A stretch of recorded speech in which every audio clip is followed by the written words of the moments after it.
అందరికీ వ్యవసాయం అదే సాక్షి ఆశయం. వ్యవసాయ రంగ స్పెషల్ సాగుబడిలోకి స్వాగతం. ఆ రైతులు పేద గిరిజన రైతులు తరతరాలుగా సంక్రమించిన పంటలు అవగాహనతో వ్యవసాయం చేస్తూ ఉంటారు. ఆధునిక వ్యవసాయ విధానాలు, ప్రభుత్వ ప్రోత్సాహకాలు వారికి అందటం లేదనటానికి వారి వ్యవసాయమే నిదర్శనం. నిజామాబాద్ జిల్లా గాంధారి మండల ప్రాంతానికి వెళితే పంటల రక్షణ కోసం వారు ఏం చేస్తున్నారో చూస్తే అయ్యో అనిపిస్తుంది. నిజామాబాద్ జిల్లాలో గిరిజనులు ఎక్కువగా నివసించే ప్రాంతం గాంధారి మండలం. ఎక్కడ చూసినా తండాలే కనిపిస్తాయి. దట్టమైన అడవులు, కొండలు ఇక్కడి ప్రత్యేకత. పెద్ద ఎత్తున అటవీ జంతువులు సంచరిస్తుంటాయి. అడవి పందులు, జింకలు, ఇతర వన్యప్రాణులు ఇక్కడి పంట పొలాల్లో కూడా తిరిగేస్తుంటాయి. ఇక్కడి గిరిజనులు పండించే ప్రధాన పంట మొక్కజొన్న. ఈ ప్రాంతంలో ఈ పంట వేలాది ఎకరాల్లో సాగవుతోంది. తిండి గింజల కోసం వరి, కూరగాయల సాగు మామూలే.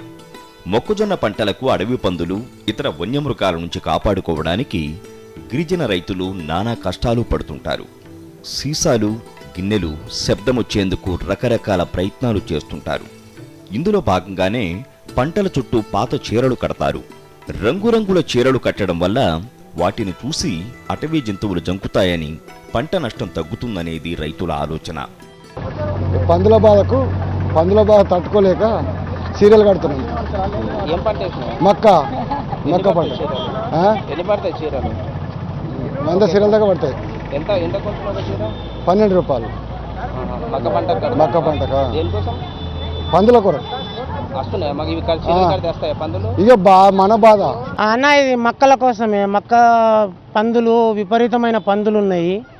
అయితే ఆ పందుల కోసం కొంచెం నివారణ అంతే. వాటికి ఏమి అడ్డమేం కాదు, ఇవి ఏమి తడక కట్టినట్టు కూడా కాదు. కాకపోతే కొంచెం జడుపు కోసం దీని మీద కొంచెం సల్ఫరు అదొకటి మందు రాస్తే కొంచెం పడయాన్న నమ్మకం అంతే. అవి అధికంగా వచ్చినా వీటిని ఏం చేయలేము. ఏదో కొంచెం అట్లా అన్నట్టు. ఇవి 13 రూపాయలకు ఒకటి. ఒక ఎకరానికి ఎన్ని పడతాయి చీరలు? ఒక ఎకరం పడతాయి దాదాపు. అది అంటే సౌకం 4 మూలలు దగ్గరగా ఉంటే తక్కువ పడతాయి, ఇక బాగా పొడవుగా ఉంటే ఎక్కువ పడతాయి. చీరలు కట్టకుండా ముందు కొంచెం వైర్ చుట్టినాము. అంటే వైర్ కూడా మేలని కాదు, కానీ ఇవి అడ్డమోలే ఉండి అవి అచ్చటాల కల్లా కొంచెం చెక్కుమన్నట్టు కొడితే ఇద్దరు వాసన తగిలితే అవి పక్కకి వెళ్ళిపోయే అవకాశం ఉంటుంది అనేది నమ్మకం మీద అంతే. గాంధారి మండల కేంద్రం ఇది. ఇక్కడ ప్రతి ఆదివారం సంత జరుగుతుంది. ఉదయమే 9 గంటల నుంచి 10 గంటల వరకు సంతలో పాత చీరల అమ్మకాలు జరుగుతాయి. ఇక్కడ కనిపిస్తున్న ఈ హడావుడంతా పాత చీరల కోసం. రంగురంగుల చీరలు, వాటి నాణ్యతను చూసి కొనుగోలు చేస్తున్నారు. ఒక్కొక్కరు 40 నుంచి 60కి పైగా చీరలు కొనుగోలు చేస్తారు. ఒక్క చీర 15 రూపాయలు పలుకుతోంది. ఇంకా బాగా నాణ్యమైన చీర అంటే 20 రూపాయలు కూడా పలుకుతోంది. 60 నుంచి 100 దాకా కొనుగోలు చేసి 2-3 రోజుల పాటు కష్టపడి పంట పొలాలకు చుట్టేస్తారు. ముందు ఏంటంటే మాకు తిరిగి మొత్తం మనము ఎప్పటికీ బోర్ల దగ్గర సింగిల్ పేజ్ వస్తుండే.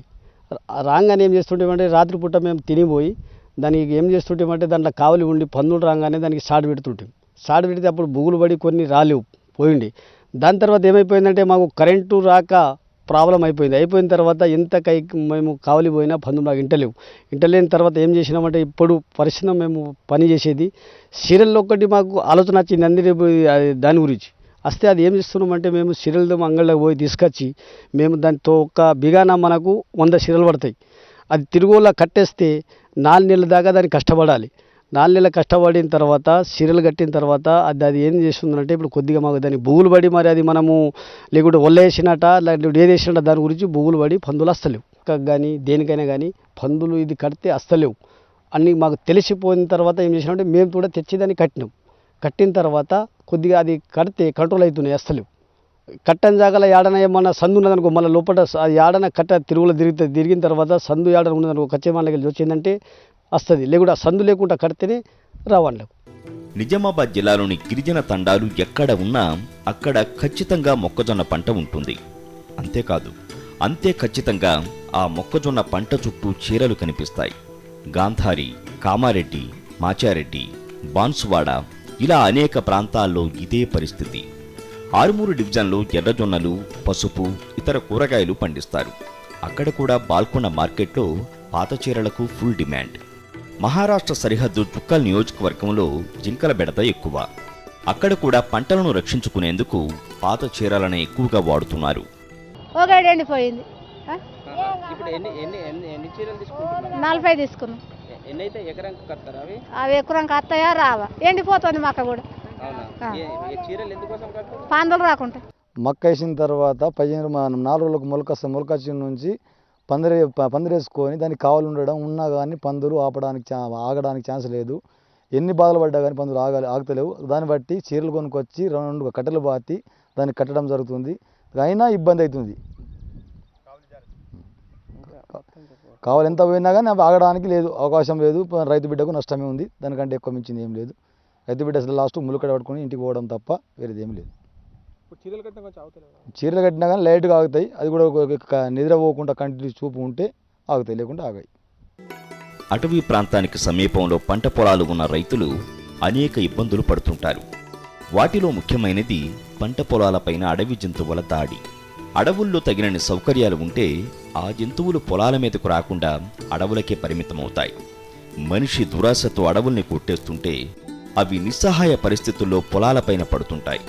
వీటి బారి నుంచి పంటల్ని రక్షించుకోవడానికి సౌర విద్యుత్తుతో పనిచేసే కంచె నిర్మించుకుంటే సరిపోతుంది. సోలార్ ఫెన్సింగ్ వల్ల ఇటు రైతులు అటు అడవి జంతువుల ప్రాణాలకు ఎలాంటి ప్రమాదం ఉండదు. సోలార్ విద్యుత్తు ప్రసారమవుతున్న కంచె తగలగానే సాధారణ షాక్ తగులుతుంది.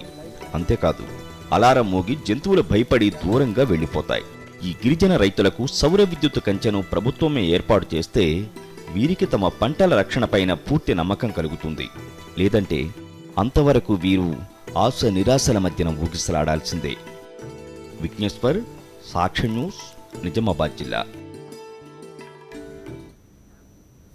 పప్పు ధాన్యాల పంటల సాగులో రైతుకు మేలు చేసే పంట మినుము పంట. తక్కువ నీటితోనే పంట ఏపుగా పెరిగి లాభసాటి దిగుబడిని ఇస్తుంది. అధికారులు, శాస్త్రవేత్తల సూచనలు, సలహాలు తీసుకుని సాగు చేస్తే ప్రతి రైతు తప్పకుండా లాభాలను ఆర్జించగలడు. ఆహార భద్రతను సాధించడంలో భాగంగా ప్రభుత్వం అపరాల సాగుకు ప్రాధాన్యతనిస్తోంది కాబట్టి మినుముకు మార్కెట్ పరంగా మంచి ప్రోత్సాహమే లభిస్తుంది. మినుము పంటను ఆశించే పురుగుల నివారణపై ప్రొఫెసర్ జయశంకర్ తెలంగాణ రాష్ట్ర వ్యవసాయ విశ్వవిద్యాలయం రూపొందించిన అవగాహన చిత్రాన్ని ఇప్పుడు చూద్దాం.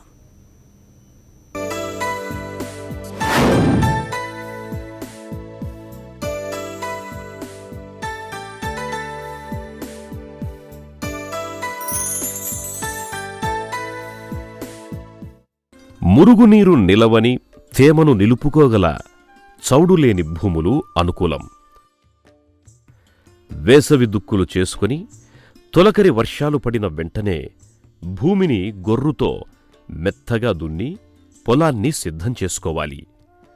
ఆఖరు దుక్కిలో 8 కిలోల నత్రజని, 20 కిలోల భాస్వర ఎరువులను ఎకరాకు వేసి కలియదున్నాలి. అంటే ఎకరాకు 50 కిలోల డైఅమోనియం ఫాస్ఫేట్ లేదా 125 కిలోల సింగిల్ సూపర్ ఫాస్ఫేట్ మరియు 25 కిలోల యూరియా. విత్తన శుద్ధి.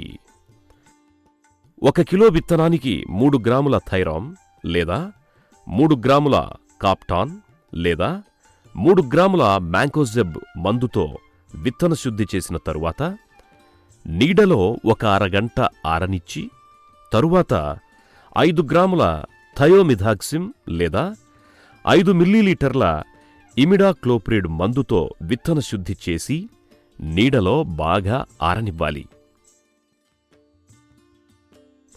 విత్తడానికి 12 లేక 24 గంటల ముందు విత్తన శుద్ధి చేసి విత్తినట్లయితే తొలి దశలో ఆశించే రసం పీల్చే పురుగులు, తెగుళ్ల బారి నుంచి కాపాడుకోవచ్చు.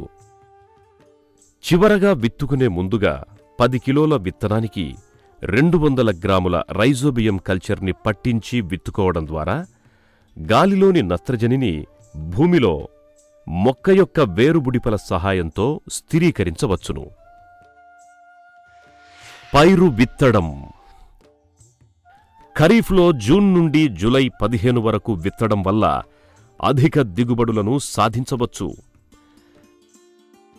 తయారు చేసుకున్న పొలంలో గొర్రుతో ఎకరాకు సుమారు 7 నుండి 8 కిలోల మినుము విత్తనాన్ని 2 వరసల మధ్య 30 సెంటీమీటర్లు మరియు మొక్కల మధ్య 10 సెంటీమీటర్లు ఉండేటట్లు విత్తితే చదరపు మీటర్కి సుమారు 33 మొక్కల సాంద్రత ఉండి మంచి దిగుబడులు సాధించవచ్చును. విత్తనాలు వెదజల్లే పద్ధతిలో అయితే ఎకరాకు 10 కిలోలు అవసరమవుతాయి. అంతరకృషి మరియు మినుము పైరును తొలి 30 రోజుల వరకు కలుపు బారి నుండి రక్షించుకోవాలి. 20 నుండి 30 రోజుల దశలో గొర్రు లేక దంతి ద్వారా అంతరకృషి చేస్తే కలుపు నివారణతో పాటు తేమను కూడా నిలుపుకోవచ్చు. కలుపు అధికంగా ఉండే భూముల్లో అయితే విత్తిన వెంటనే పెండిమిథాలిన్ కలుపునాశిని ఎకరాకు 1.0 నుంచి 1.25 లీటర్ల చొప్పున 200 లీటర్ల నీటికి కలిపి విత్తిన 24 గంటల్లోపు పిచికారీ చేసినట్లయితే దాదాపు 80% కలుపును అరికట్టవచ్చు. మాగాణి మినుములో 20 నుండి 25 రోజులకు ఊద నిర్మూలనకు పెనాక్సాప్రాప్ ఇథైల్ 9% మందును ఎకరాకు 250 మిల్లీలీటర్లు 200 లీటర్ల నీటిలో కలిపి పిచికారీ చెయ్యాలి. నీటి యాజమాన్యం. మినుము వర్షాధారపు పంట అయినప్పటికీ వర్షాభావ పరిస్థితుల్లో నీటి వసతి ఉన్నచోట 1 లేక 2 తడులు పెట్టినట్లయితే అధిక దిగుబడులు సాధించవచ్చు. మొదటి తడి మొగ్గదశలోనూ మరియు రెండవ తడి పిందె ఏర్పడిన తరువాత ఇవ్వాలి. నల్లరేగడి భూముల విషయంలో మాత్రం తేలిక తడులు ఇవ్వాలి. ఒకవేళ పైరు బెట్టకు వచ్చి నీటి తడులు ఇవ్వలేని పరిస్థితుల్లో యూరియా 1.5 నుండి 2% ద్రావణాన్ని వారం రోజుల వ్యవధిలో 2 సార్లు పంటపై పిచికారీ చేసినట్లయితే మంచి దిగుబడులు సాధించవచ్చు. ఇనుప ధాతు లోపం. పంట వేసిన తొలి దశలో ఒకవేళ అధిక వర్షం పడినట్లయితే పైరు పసుపు రంగుకు మారి పల్లాకు తెగులును పోలి ఉంటుంది.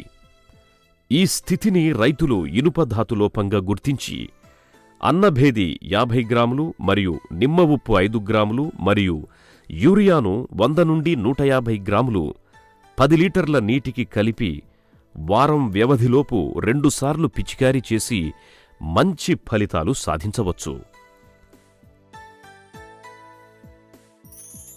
పురుగులు. తామర పురుగులు. ఈ పురుగులు పైరు తొలి దశలో ఎక్కువగా ఆశించి నష్టాన్ని కలుగజేస్తాయి. పురుగులు ఆకుల అడుగు భాగంలో చేరి ఆకులలో రసాన్ని పీల్చడం వల్ల ఆకులు ముడతలు పడి వంకర్లు తిరుగుతాయి. తామర పురుగులు ఆశించిన మొక్కలు పెరుగుదల ఆగిపోయి గిడసబారిపోతాయి. తామర పురుగులు ఆకుముడత అనే వైరస్ వ్యాధిని వ్యాపింపజేస్తాయి. దీని నివారణకు మోనోక్రోటోఫాస్ 1.6 మిల్లీలీటర్లు లేక ఎసిఫేట్ 1 గ్రామ్ లేదా ఫిప్రోనిల్ 1 మిల్లీలీటర్ని 1 లీటర్ నీటికి కలిపి పిచికారీ చెయ్యాలి. తెల్లదోమ. తెల్లదోమ ఆకుల అడుగు భాగం నుండి రసం పీల్చడం వల్ల ఆకులు ముడతలు పడి క్రమేపీ ఎండి రాలిపోతాయి. తెల్లదోమ సోకిన మొక్కల ఆకులపై నల్లటి బూజు ఏర్పడి కిరణజన్య సంయోగక్రియ సరిగ్గా జరగకపోవడం వల్ల మొక్కలలో పెరుగుదల ఆగిపోతుంది.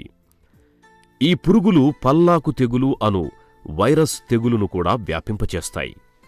వీటి నివారణకు 1 గ్రామ్ ఎసిఫేట్ లేదా 1.5 మిల్లీలీటర్లు ట్రైజోఫాస్ లేక ఎసిటామిప్రిడ్ 0.2 గ్రాములు 1 లీటర్ నీటిలో కలుపుకొని పిచికారీ చేయవలెను. మారూకా మచ్చల పురుగు. ఇటీవలి కాలంలో పెసర, మినుము మరియు కంది పైర్లలో మారూకా మచ్చల పురుగుల ఉధృతి ఎక్కువగా ఉండడం గమనిస్తున్నాం. మారూకా మచ్చల పురుగునే వాడుకలో పూత పురుగు లేక గూడ పురుగు అని, కొన్ని ప్రాంతాల్లో బూజు పురుగు అని కూడా అంటారు. ఈ పురుగు పూ మొగ్గల లోపలే తింటూ తరువాతి దశల్లో లేత ఆకులను, పూతను, లేత పిందెలను మరియు కాయలను కలిపి గూడుగా చేసుకుని గూడు లోపలే ఉంటూ లోపలి పదార్థాలను తినివేయటం వల్ల పంట దిగుబడి గణనీయంగా తగ్గిపోతుంది. కాయ అడుగు భాగాన చిన్న రంధ్రం చేసి లోపలికి వెళ్ళి కాయలలోని గింజలను తినివేసి వాటిని డొల్ల చేస్తుంది. మారుకా మచ్చల పురుగు నివారణ. పొలం చుట్టూ గట్లపై కలుపు మొక్కలు లేకుండా పరిశుభ్రంగా ఉంచాలి. పైరు పూతదశకు రాకముందు నుండే జాగ్రత్త చర్యలు చేపట్టాలి. పూతదశకు ముందే తప్పనిసరిగా పైరుపై 5% వేపగింజల కషాయం లేదా వేప నూనె 5.0 మిల్లీలీటర్లు 1 లీటర్ నీటికి కలిపి పిచికారీ చేసినట్లయితే రెక్కల పురుగులు గుడ్లు పెట్టకుండా నివారించవచ్చు.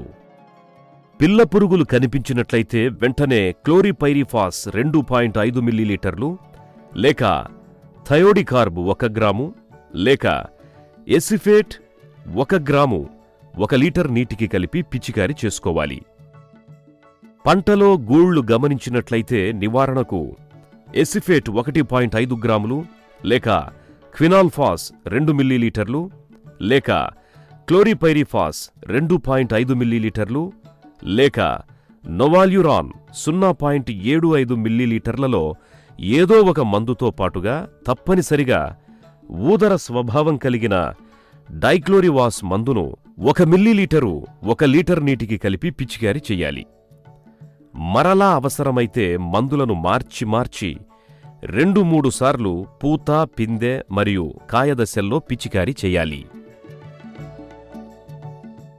పురుగు ఉద్ధృతి అధికంగా గమనించినప్పుడు స్పైనోసాడ్ 0.4 మిల్లీలీటర్లు లేక ఎమామెక్టిన్ బెంజోయేట్ 0.4 గ్రాములు లేక రైనాక్సిపిర్ 0.3 గ్రాములు లేక ఫ్లుబెండిఎమైడ్ 0.2 మిల్లీలీటర్లు 1 లీటరు నీటికి కలిపి పైరుపై పిచికారీ చేసినట్లయితే మంచి ఫలితం ఉంటుంది. కాండపు ఈగ. కాండపు ఈగ పంట తొలిదశలోనే అనగా సుమారు 30 రోజులలోపు మాత్రమే ఆశించి ఎక్కువగా నష్టం కలుగజేస్తుంది. భూమికి దగ్గరగా మొక్క మొదలు దగ్గర కాండం ఉబ్బినట్టు అయ్యి మొక్కలు గిడసబారి ఎండిపోతాయి. విత్తే ముందు కార్బోఫ్యూరాన్ 30 గ్రాములు లేదా 5 మిల్లీలీటర్ల ఇమిడాక్లోప్రిడ్ మందుతో విత్తన శుద్ధి చేసినట్లయితే దీని ఉద్ధృతి తగ్గుతుంది. పురుగు ఉనికిని గమనించిన వెంటనే మోనోక్రోటోఫాస్ 1.6 మిల్లీలీటర్లు లేక క్లోరిపైరిఫాస్ 2.5 మిల్లీలీటర్లు లేక ఎసిఫేట్ 1 గ్రామ్ లేక డైమిథోయేట్ 2 మిల్లీలీటర్లు కాని పిచికారీ చేసి పురుగును నివారించుకోవాలి. పొగాకు లద్దె పురుగు. తొలిదశలో లద్దె పురుగులు ఆకులలో పత్రహరితాన్ని గీకి తినడం వల్ల ఆకులు తెల్లగా జల్లెడ ఆకులుగా మారిపోతాయి. ఈ లద్దె పురుగులు పెద్దవయ్యే కొద్దీ ఆకులను, పూత, పిందెలను మరియు కాయలను పూర్తిగా తినివేస్తాయి. పైరులో ఎకరానికి 10 లింగాకర్షక బుట్టలు పెట్టి తల్లి పురుగు ఉద్ధృతిని గమనించాలి. తల్లి పురుగులు ఆకు అడుగు భాగాన గ్రుడ్ల సముదాయాన్ని పెడతాయి. ఈ ఆకులను తుంచి గ్రుడ్లను నాశనం చెయ్యాలి. పురుగు తొలిదశలో మోనోక్రోటోఫాస్ 1.6 మిల్లీలీటర్లు లీటరు నీటికి గాని లేక ఎసిఫేట్ 1 గ్రాము 1 లీటరు నీటికి లేదా క్వినాల్ఫాస్ 2 మిల్లీలీటర్లు లీటరు నీటికి లేదా క్లోరిపైరిఫాస్ 2.5 మిల్లీలీటర్లు లీటరు నీటికి కలిపి పిచికారీ చెయ్యాలి.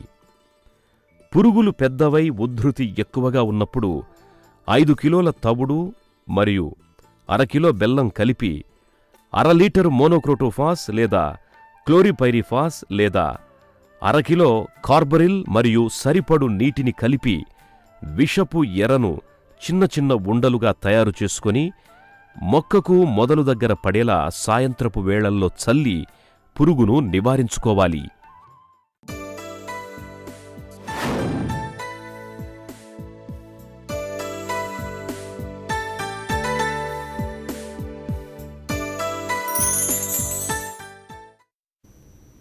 భూముల వివరాలను రికార్డు చేయడానికి కొత్తగా తెచ్చిన వెబ్లాండ్ విధానం లోపభూయిష్టంగా ఉందని రైతు సంఘాల నేతలు ధ్వజం ఎత్తారు.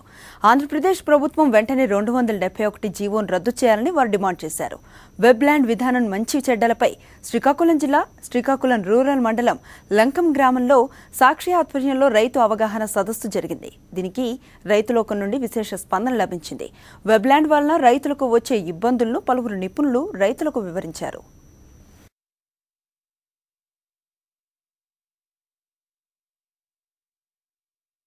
రాష్ట్ర ప్రభుత్వం 271 జీవో తీసుకొచ్చి రైతుల్ని అనేక ఇబ్బందులు పాలు చేస్తుంది.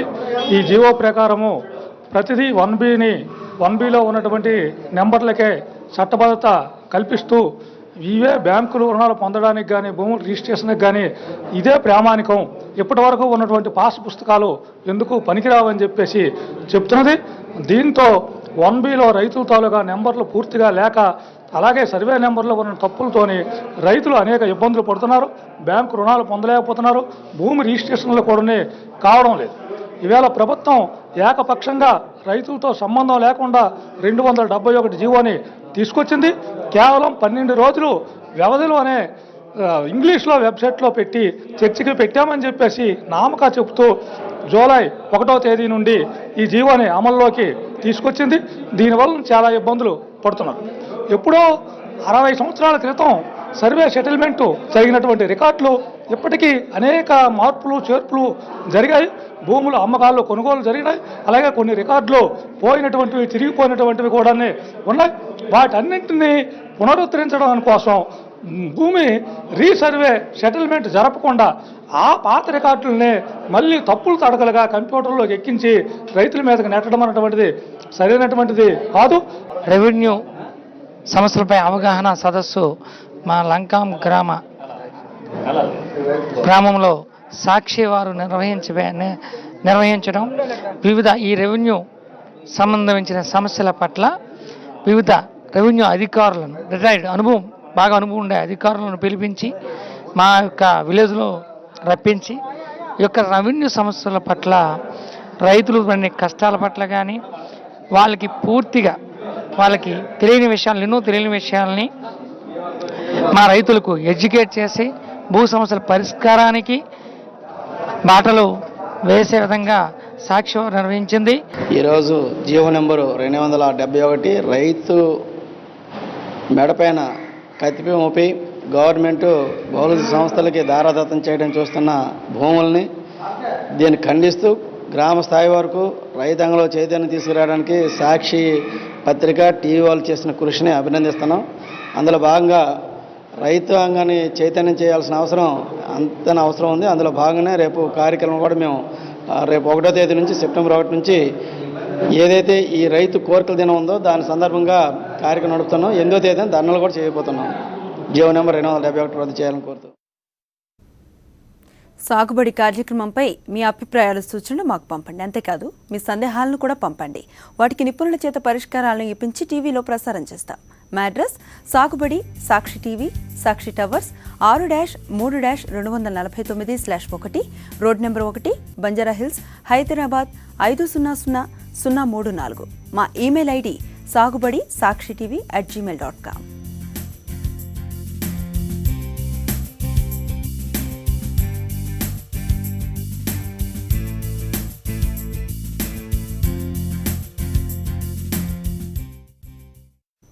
ఇవి సాగుబడి వివరాలు. అప్డేట్స్ కొనసాగుతూ ఉంటాయి. Stay with us.